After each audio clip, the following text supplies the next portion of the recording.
सगळं दिसायला पाहिजे. पहिला तिकीट नाही घ्या.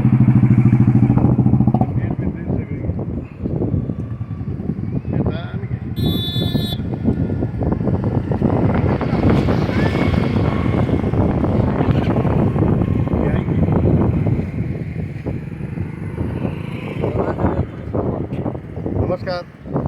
आज सांगण्याची इच्छा आहे असल्या पोरासनी. काय नाव बाळ तुझं? धीरज लोंढे. आज तुम्ही अंगलीसाठी आला होता ना? काय अंगलीसाठी आला होता ना? बघा, स्टेंटबाजी करू नका. नानं मोठं आई वडिलांचे सांभाळायला तर ही नदी आहे, कृष्णा माई आहे.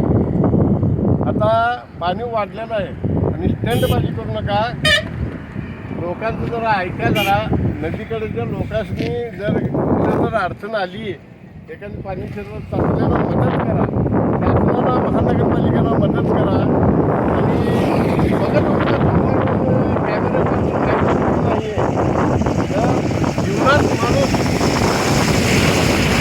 स्वतः जीवन डोक्यात घालून लोकांना वाचवायला बघा. आज नदीकडच्या राहणार तिकडे तिकडे पाणी शिरलं एखादी तर त्या लोकांनी मदत करा. नदीकाठचे प्रश्न अवघड आहे आणि नदीकाठच्या लोकांना बी माझी एक विनंती आहे.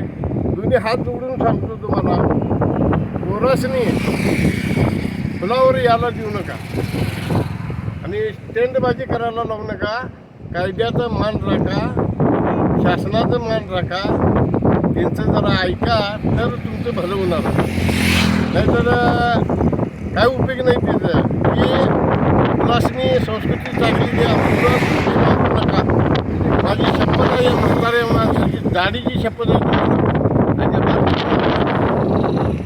तुम्ही जर मेला तर त्या आई वडिलांना सांभाळणार. त्यांची धन द्यायचं, त्यांचं खाना द्यायचं, तेनासनी आपण माती लोटायची, हे करायचं, निवड लावायला, शिखर धरायला. त्यावेळेला असतो तेच आपल्या जवळ असतात. आई वडिलांचा सांभाळ करा आणि स्टंटबाजी करून उपयोग नाही आहे. जीव धोक्यात घालू नका, कसं तर वागू नका.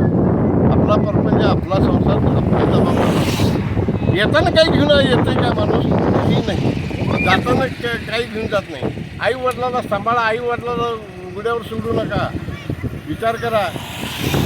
डोक्यात पैसा पैसा पैसा म्हणतोय, त्याचं काय उपयोग आहे?